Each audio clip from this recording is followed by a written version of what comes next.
예정론 넘어서기라는 제목으로 오늘 함께 말씀을 나누려고 합니다. 인사하겠습니다. 샬롬. 승리하세요. 세상 누구보다 사랑합니다.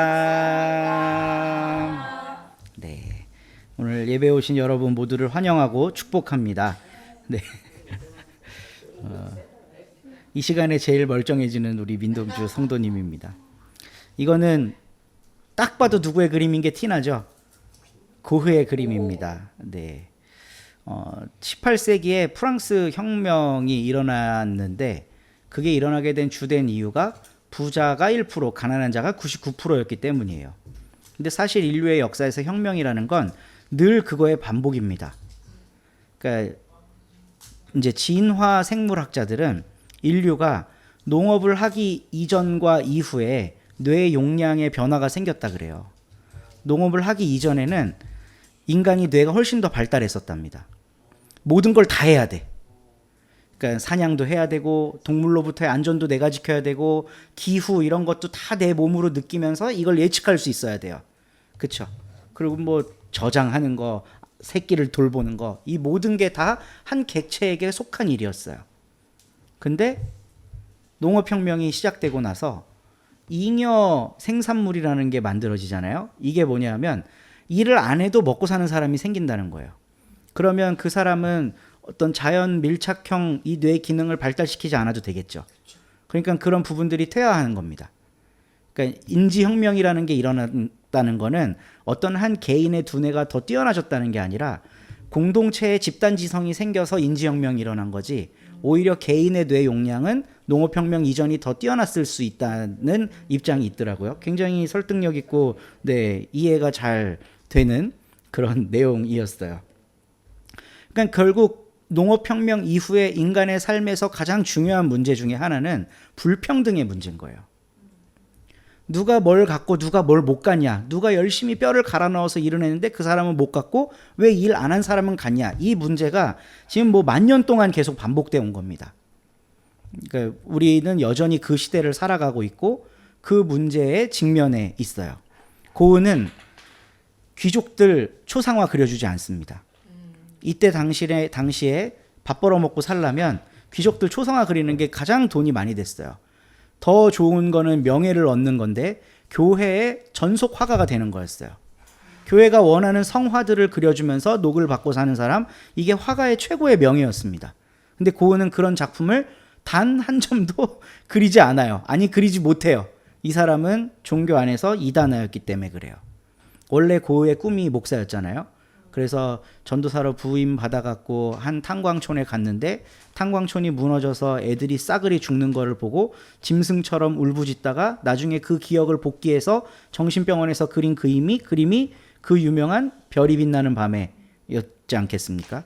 그러니까 어떤 기존의 종교 시스템이나 체제 이런 데 환멸을 느끼고 부자들이 부를 독식하고 있는 이 체제가 너무 싫었던 고흐는 항상 그림의 소재가 가난한 사람이었어요. 서민들. 오늘 씨 뿌리는 사람, 이게 이제 밀레의 작품을 모작한 건데요. 이제 밀레의 작품과 고흐 작품이 그렇게 차이는 나지 않지만 뚜렷하게 보이는 색감적 대비들이 있습니다. 고흐, 이 사람은 지금 뭐 이렇게 남루한 차림의 옷을 하고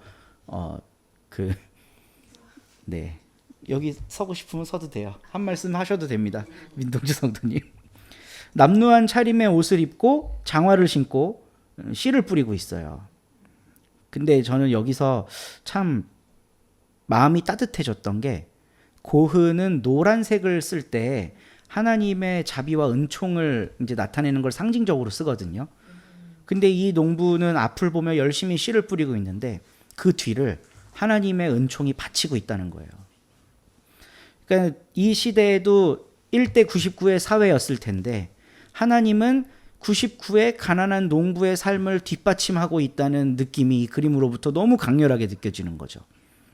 참 성경 한 절 읽는 것보다 이런 그림을 보고 하나님의 한없는 은혜와 자비를 생각해 보는 이 묵상이 어떤 때는 더 감동적이고 좋을 때도 있다 싶습니다. 네, 이제 서로의 얼굴을 보면서 하겠습니다. 칼빈이 500년 전에 종교 개혁을 일으키면서 굉장한 교리를 하나 끄집어냈어요. 이 교리는 향후 500년 개신교의 역사를 완전히 뒤흔들어 버린 교리입니다. 그 교리가 바로 예정론이에요. 예정론의 핵심, 우리 지난주에 성경 공부였나? 목요 나눔 시간이었다. 목요 나눔 시간에 예정론의 핵심에 대해서 잠깐 이야기를 나눴었는데, 예정론의 핵심은 내가 구원받은 성도다라는 거를 자각하는 게 아니에요. 그건 당연한 거예요. 예정론의 핵심은 구원에서 유기된 자들이 존재한다는 거예요. 오늘날 그러니까 17세기, 18세기 이후에 칼빈주의 후학파들이 우리에게 물려준 신앙의 유산 때문에 우리는 이 이중 예정을 어떻게 이해하냐면요. 교회 안에 있는 사람은 구원받고 교회 밖에 있는 사람은 구원받지 못한다. 그러면 억울하죠. 교회 밖에 있는 사람은. 나는 복음을 들어본 일도 없는데 어떻게? 근데 예정론은 거기서 뭐라고 얘기하냐면 그게 하나님이 정하신 거다라고 얘기해요. 저는 오늘날 교회에 사람들이 안 오는 게 이것 때문이라고 봅니다. 밖에 있으면 저주받는데 그럼 들어와야 되잖아. 들어오기는 싫어. 그거는 너는 애초부터 들어오기 싫은 마음이 정해져 있는 거고 그건 하나님이 예정해 놓은 거야. 너는 지옥 가. 누군가가 지옥 간다는 거에 대한 이야기를 떳떳하게 할 수 있는 근거가 예정론인 거예요. 그러니까 그 얘기를 들으면 누가 오고 싶겠어? 누가 오고 싶겠어요, 교회에? 만약에 저는 이제 모태신앙이니까 그 모태신앙들을 한때 한 10년 전 중고등학생들이 뭐라고 불렀는 줄 아세요? 택배라고 불렀어요. 택배. 보내면 와야 되니까. 보내면 와야 되니까 택배라고 불렀습니다. 저 같은 택배 같은 사람 말고는 기독교 신앙이 없던 사람이 기독교 신앙을 배우는 과정 중에 이중 예정을 접하면 대개가 다 떨어져 나갑니다. 근데 저는 이게 저는 예정론이 옳다고 생각할까요? 잘못됐다고 생각할까요? 왜 그렇게 보죠? 저는 왜 잘못됐다고 생각할 거라고 그렇게 확신하는 거죠? 그러니까 이런 질문이 교회가 성숙하지 못했다는 거예요. 저는 예정론을 존중해요. 왜 존중하냐면 500년 전 칼빈이 살았던 시대의 유효성을 얘기하는 거예요. 500년 전 칼빈이 살았던 시대에 한번 생각해 보실까요? 가톨릭 사제들 결혼하면 안 되죠. 근데 다 첩 하나씩 뒀어요.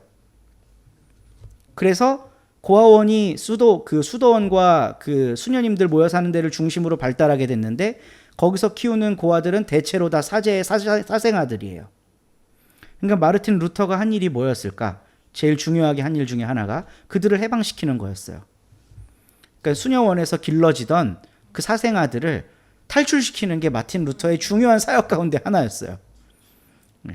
그러니까 그 안에서 자라면서 그냥 반강제적으로 다 수녀가 되는 거예요, 또. 그러니까 그냥 그 무한 억압 속에 계속 살아야만 되는 삶에서 루터가 그들을 해방시켜 준 거예요. 그러니까 저는 종교개혁이 굉장히 큰 역사 사회적 의미가 있다고 생각합니다. 그런 면에 있어서. 근데 칼빈은 이제 그 루터보다는 한참 후세대 사람이에요. 실제로 둘이 얼굴을 주고 본 적은 없어요. 그러니까 루터와 쯔빙글리 같은 사람이 이루어 놓은 개혁의 성과물 위에 칼빈이라는 존재가 나타나서 한 일은 뭐냐면 그 모든 사항들을 하나하나 기록하고 정리한 일을 한 거예요. 그 정리가 기독교 강요입니다. 그래서 제가 한번 기독교 강요를 작심하고 정독한 적이 있어요. 얼마 전이에요. 프랑스원 초판을 동기들하고 같이 정독을 했는데 너무 재미가 없어요. 네, 절대로 읽지 마세요. 사지도 말고 98,000원이에요. 책이. 네. 그냥 우리가 어릴 때부터 신앙생활 하면서 듣던 내용들이 거기 적혀 있어요. 근데 그게 왜 위대하냐면 그게 첫 작품이라는 거예요. 개신교 신학의 첫 작품. 그래서 항상 모든 챕터의 마지막에 가면 가톨릭을 비난하는 대목이 있습니다. 이래서 안 돼, 저래서 안 돼, 가톨릭은 이것 때문에 안 돼, 저것 때문에 안 돼, 이 부정부패한 거를 봐. 그럼 가톨릭의 부정부패가 책 전체의 5분의 1 정도 할애해갖고 비판을 하고 있어요. 제가 이 내용을 보면서 칼빈이 예정론을 꺼내게 된 이유를 알게 됐어요. 저것들은 천국 못 간다고 말해줘야 돼, 지금 이 상황에서. 만약에 지금 개혁을 하고 있어요. 가톨릭이 부패했어. 거기서부터 탈출해서 나와야 되는데, 나온 사람들한테 여러분, 그래도 가톨릭 가면 배울 게 많습니다. 선택하세요. 거기 가서 배우려면 배우고 여기 와서 배우려면 배워요. 이런 개혁이 될까요? 안 될까요? 개혁 안 돼요. 우리가 요한복음 공부하면서 확실히 배웠던 건데, 유대교에서 기독교가 튀어나올 때, 특히 요한 공동체 이야기를 나눌 때, 이 요한 공동체 사람들은 로마인이나 이방인들에게는 문을 열어줬어요. 이들은 구원받을 수 있어. 근데 유대교에 몸담고 있으면 구원 못 받는다고 확실히 얘기해요. 그러니까 저는 1차 종교개혁은 이미 1세기 팔레스타인과 그 인근 지역에서 일어났다고 생각하는 게, 유대교 다니면 지옥 간다고 말하는 거예요. 요한서신은. 요한계시록에 보면은요, 유대교에 계속 남아있는 사람들 불구덩이 속에 떨어져요. 기존 종교에 남아있는 사람들. 그게 지옥 간다는 얘기 아니겠어요? 그러니까 새로운 대한 종교 공동체 운동이 일어날 때는 항상 이전 운동을 크게 비판을 해야 되는 거예요. 칼빈의 이중 예정이라는 거는 그 맥락 속에서 이해해야 됩니다. 교리로 그냥 딱 지금 교회에 적용해서 교회 밖에 있으면 다 지옥 가고 여기 있으면 천국 가, 이 이야기를 500년을 내다보고 칼빈이 한 얘기가 아니라, 당시를 살던 사람들이 칼빈을 중심으로 제네바에 모여서 지금 종교개혁 운동을 하고 시의회에 장로들이 들어가 갖고 정치를 하고, 이 너무 목숨이 지금 왔다 갔다 하는 중차대한 상황이에요. 이 상황 속에서 저기 있어도 천국 가고 여기 있어도 천국 가, 이렇게 말 못한다는 거예요. 칼빈이 이중예정, 누군가는 지옥 간다는 확신 속에 기독교 강요의 그 지옥 갈 존재들에 대해 기록을 한 거를 보면, 그런 역사적 맥락을 전제하지 않고는 이거는 교리화될 수가 없어야 된다는 겁니다. 그러면 오늘날 우리들은 그런 부패한 가톨릭 체제 속을 살아가고 있나요? 그렇지 않아요. 오늘날 우리들은 어떤 절대적인 종교 권력이 이게 맞다 하면 다 그것만 따라가야 되는 이런 상황 속에 살고 있지 않아요. 그러면 칼빈의 이중 예정론은 다시 해석되어야 한다는 겁니다. 그게 다시 해석된 게, 다시 해석했던 가장 유명한 사람 중에 하나가 요한 웨슬리라고 하는 사람이에요. 저는 요한 웨슬리가 칼빈의 예정론을 극복하면서 이제 새로운 신학 체계를 구성할 때 오늘 우리가 읽은 이 본문 말씀을 깊이 묵상했을 거라고 생각해요. 오늘 본문 말씀은 우리가 다 외우고 있는 말씀이에요. 어떤 씨 뿌리는 농부가 씨를 뿌린다. 돌짝밭에도 떨어지고 가시밭에도 떨어지고 길가에도 떨어진다. 그리고 옥토에도 떨어진다. 어디에 떨어져야 열매를 맺겠냐? 이거예요. 씨가 떨어져서 열매를 맺는 거, 이거는 하나님의 나라가 흥왕한다는 비유예요. 근데 그 하나님 나라의 흥왕에서 가장 중요한 캐스팅 보트를 지금 누가 쥐고 있느냐? 지금 예수님은 이 비유를 하고 계신 겁니다. 씨는 문제가 없어요. 가시밭에 떨어진 씨나 옥토에 떨어진 씨나 똑같은 씨예요. 그렇죠? 열매도 그 씨로부터 똑같이 나온 그냥 그 열매예요. 근데 여기에서 뭐가 캐스팅 보트를 쥐고 있냐 하면 땅이 캐스팅 보트를 쥐고 있어요. 땅이 인간이에요. 그렇죠? 인간이 하나님 나라의 흥왕의 가장 중요한 캐스팅 보트를 쥐고 있다는 거예요. 이게 우리나라 남북한 통일론에 대한 강좌를 하나 듣다가 이제 너무 재밌는 이야기를 하나 알게 됐는데요. 남북한이 통일되잖아요. 하나가 돼요. 그러면 그 다음 대통령을 뽑는데 캐스팅 보트를 누가 줄까? 북한이 줘요. 왠 줄 아세요? 남한은 민주당하고 국민의힘이 반반이에요. 그렇죠? 50대 50이잖아요. 늘 엎치락 뒤치락 하잖아요. 근데 북한 주민이 누구를 찍느냐에 따라 대통령이 왔다 갔다 하는 거예요. 그 남한 정부에서 북한하고 통일을 반대할 땅이 누굴지, 북한하고 통일을 찬성할 땅이 누굴지 그냥 답이 나오는 거죠. 그냥 딱 답이 나오니까 그러니까 통일을 반대하는 이유가 있는 거예요. 다음에 정권을 잡을 수가 없어. 캐스팅 보트는 북한이 쥐고 있습니다. 남한이 인구가 1억이어도 캐스팅 보트를 못 줘요. 이게 독일 통일에서 바로 나타났던 사건인데 서독이 인구도 많고 경제도 훨씬 발달했잖아요. 근데 총리, 대통령, 국회의장 전부 다 동독 사람 출신들이 많아요. 메르켈 때 셋 다 동독 사람이었어요. 왜냐하면 서독은 이미 진보와 보수가 반반이기 때문에 동독이 캐스팅 보트를 쥐는 거예요. 하나님이 우리 땅에서 구원의 사역을 이루실 때 캐스팅 보트를 누가 지냐? 전통적인 신학적 견해는 하나님이 알아서 하신다. 하나님이 주신다. 하나님의 뜻대로 모든 게 이루어진다였거든요. 근데 오늘 예수님의 비유는 그게 아니에요. 인간이 쥔다고 선언하고 계신 거예요. 어떤 땅에 떨어지느냐에 따라서 열매를 맺느냐 못 맺느냐가 지금 갈림인 거예요. 그러니까 하나님 나라가 열매를 맺어서 흥왕해야 되는데 이 흥왕에서 절대적인 결정권을 가진 사람이 인간이라는 겁니다. 그래서 요한 웨슬리는요, 칼빈의 예정설을 거부하고 신인협동설이라는 거를 교리로 내세워요. 신인협동설은 뭐냐 하면요, 하나님의 구원의 사역을 이루기 위해 필요한 게 100이야. 그럼 칼빈은 100이 하나님, 인간은 0이에요.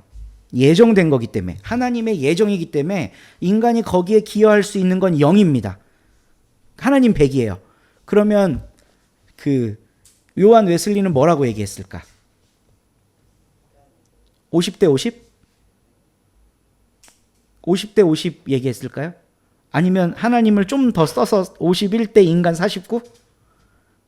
아니면 하나님 99 인간 1? 좀 겸손해야지 인간이.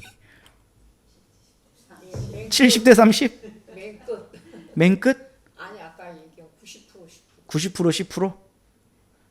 요한이 퍼센트를 얘기한 적은 없지만 요한의 감리교의 신학의 핵심은, 신인협동록의 핵심은 100대 100입니다. 하나님의 전적인 역량 100, 인간의 전적인 응답 100, 이게 합쳐지면 200이 아니라 그게 100이라는 거예요. 그러니까 수학으로 설명할 수 없는 신비를 또 교리화한 거죠. 저는 이게 굉장히 의미 있는 이야기라고 생각해요. 하나님의 절대 주권을 무시하지도 않으면서 인간의 참여를 간과하지도 않아요. 그러니까 저는 엄청난 발전이라고 생각합니다. 하나님 100, 인간 0, 이 교리에 따라올 현대인은 없어요. 저 같은 택배 말고는. 그 택배들이 그 교리에 동의해서 앉아 있는 걸까? 학습된 거죠, 그냥. 그래서 칼빈의 교리는 새롭게 이미 벌써 200 몇십 년 전에 재해석됐었고요. 오늘날 그 재해석이 여전히 유효하다는 거예요.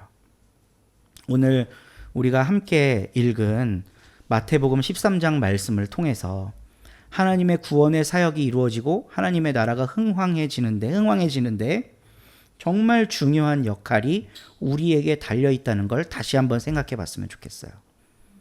그러면 우리는 단순히 예정론자 그 너머의 사람이 될 수 있습니다. 저는 오늘날에도 여전히 예정론자예요.